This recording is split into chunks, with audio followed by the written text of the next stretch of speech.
ఆంధ్రప్రదేశ్ రాజకీయాలు చిత్ర విచిత్రంగా కనిపిస్తున్నాయి. ప్రధాన పార్టీల అధినేతలను తప్ప మిగిలిన వారి తీరు చూస్తే మాత్రం ఆశ్చర్యం కలిగిస్తోంది. వైసీపీ నేతలేమో టార్గెట్ చంద్రబాబు, లోకేష్, పవన్ కళ్యాణ్ అన్నట్లుగా ఆరోపణలు చేస్తుంటే టీడీపీ నేతలు కూడా ఓన్లీ జగన్ అంటున్నారు. ఇదే సమయంలో తమపైన, పార్టీ అధినేత పైన పదే పదే ఆరోపణలు చేస్తున్న నేతలను ఏమాత్రం పట్టించుకోవడం లేదు. కొందరేమో తెర వెనుక ఉన్న రాజకీయం ఏమిటని అంటుంటే, మరికొందరేమో మనకెందుకు అన్నట్లుగా ఉన్నారా అనే మాటలు బాగా వినిపిస్తున్నాయి. ఇలాంటి వారిలో ఉత్తరాంధ్ర నేతలు, మరీ ముఖ్యంగా సిక్కోలు జిల్లా నేతలు ముందు వరుసలో ఉన్నారు. 2024 ఎన్నికల్లో వైసీపీ ఘోర పరాజయం తర్వాత ఒక్కసారిగా వెలుగులోకి వచ్చిన నేత వరదు కళ్యాణి. నిజానికి 2009లోనే ప్రజారాజ్యం పార్టీ తరపున కింజరపు ఎర్రన్నాయుడుపై శ్రీకాకుళం ఎంపీ అభ్యర్థిగా పోటీ చేసి 1,00,000 పైగా ఓట్లు సాధించి ఎర్రన్న ఓటమికి కారణమయ్యారు. ఆ తర్వాత వైసీపీలో చేరారు. అప్పటి నుంచి జగన్ వెంటే ఉన్నారు. 2014లో శ్రీకాకుళం ఎమ్మెల్యే టికెట్ ఆశించి భంగపడ్డారు.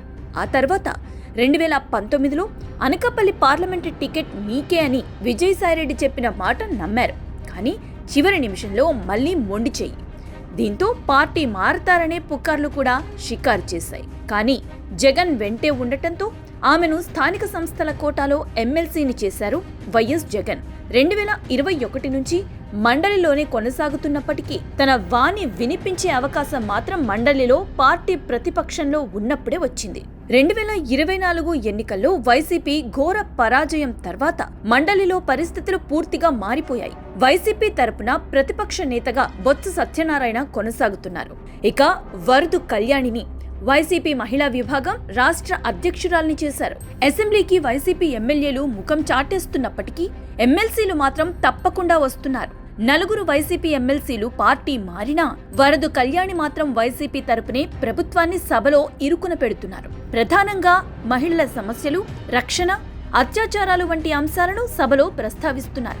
నిజానికి వరదు కళ్యాణికి బ్రేకులు వేయడానికే ఎస్సీ మహిళ కావలి గ్రీష్మను మండలికి ఎంపిక చేశారు చంద్రబాబు. కానీ ఆమె ఇప్పటి వరకు సభలో మాట్లాడిన దాఖలాలు లేవు. ఇక పంచుమర్తి అనురాధ కూడా టార్గెట్ బొత్స అంటున్నారు తప్ప వరదు కళ్యాణి నేరుగా లోకేష్ ని టార్గెట్ చేస్తూ విమర్శలు చేసినా సరే వాటిని తిప్పి కొట్టలేకపోతున్నారు. కళ్యాణి చేస్తున్న ఆరోపణలకు స్వయంగా మంత్రి నారా లోకేష్ జవాబు ఇస్తున్నారు. కానీ సిక్కోలు జిల్లా ప్రజాప్రతినిధులు ఏమాత్రం స్పందించడం లేదు. జిల్లా మంత్రి అచ్చెన్నాయుడు మండలిలో ఉన్నా కూడా వరదు కళ్యాణి దూకుడుకు బ్రేకులు వేయటం లేదు. ఇక వరదు కళ్యాణి సోదరి భర్త అయిన శ్రీకాకుళం ఎమ్మెల్యే గోండు శంకర్ కూడా మీడియా పాయింట్ వద్దకు వచ్చి కళ్యాణికి కౌంటర్ ఇవ్వటం లేదు. ఉత్తరాంధ్ర నుంచి ఎంపికైన మహిళా ప్రజాప్రతినిధులైతే మనకెందుకులే అన్నట్లుగా వ్యవహరిస్తున్నారు. అచ్చెన్నాయుడు దగ్గర నుండి మీ టికెట్లిప్పించుకున్న గోండు శంకర్, మామిడి గోవిందరావు, ఈశ్వర్రావుతో పాటు గౌతు శిరీష, కావలి గ్రీష్మ వంటి నేతలు కనీసం పల్లెత్తు మాట కూడా అంటలేదు. ప్రభుత్వాన్ని ఇంతలా ఇరుకున పెడుతున్నా వరదు కళ్యాణికి టీడీపీ నేతలు ఎందుకు అడ్డుకోలేకపోతున్నారనే విషయం ఇప్పుడు ఉత్తరాంధ్రలో హాట్ టాపిక్ గా మారింది. సొంత జిల్లా నేతలు అధినేతపై తీవ్ర ఆరోపణలు చేస్తున్నా కూడా అచ్చెన్నాయుడు అండ్ టీం సైలెంట్ గా ఉండటం వెనుక మర్మమేమిటో ఇప్పటికీ అర్థం కావటం లేదు. సామాజిక వర్గమా లేక బంధుత్వమా? ఈ ప్రశ్నకు సూర్యనారాయణమూర్తికే తెలియాలి అంటున్నారు సిక్కోలు వాసులు.